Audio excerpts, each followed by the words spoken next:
Palestinian football association പുറത്തുവിട്ട ഏറ്റവും പുതിയ കണക്കുകൾ പ്രകാരം ഗസയിലും വെസ്റ്റ് ബാങ്കിലുമായി 152 കായിക അടിസ്ഥാന സൗകര്യങ്ങളും സ്റ്റേഡിയങ്ങളും പൂർണ്ണമായോ ഭാഗികമായോ തകർക്കപ്പെട്ടു കഴിഞ്ഞു. ഇതിഹാസ സമാനമായ അൽ യർമുക് സ്റ്റേഡിയം ഉൾപ്പെടെയുള്ളവ ഇന്ന് വെറും അവശിഷ്ട കൂമ്പാരങ്ങളാണ്. 800-ലധികം കായിക താരങ്ങളും കായിക ഉദ്യോഗസ്ഥരും കൊല്ലപ്പെട്ടു. ഇതിൽ 420-ലധികം പേർ ഫുട്ബോൾ കളിക്കാരാണ്. ഇതിൽ പകുതിയോളം പേർ കുട്ടികളും. ഫലസ്തീനിയൻ പെലെ എന്നറിയപ്പെട്ടിരുന്ന മുൻ ദേശീയ താരം സുലൈമാൻ അൽ ആസി, ഫലസ്തീന്റെ ആദ്യ Olympian Majeed Abu Mariel, volleyball താരം മുഹമ്മദ് അബു അസി തുടങ്ങിയ പ്രമുഖർ ഇസ്രായേൽ ആക്രമണങ്ങളിൽ കൊല്ലപ്പെട്ടിരുന്നു.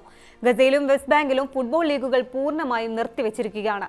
കളിക്കളങ്ങൾ അഭയാർത്ഥി ക്യാമ്പുകളായോ താൽക്കാലിക ശ്മശാനങ്ങളായോ മാറി. ഗസയിലെ ജനങ്ങൾക്ക് ഒരു മത്സരം കാണുക എന്നത് തന്നെ അസാധ്യമായ കാര്യമാണ്.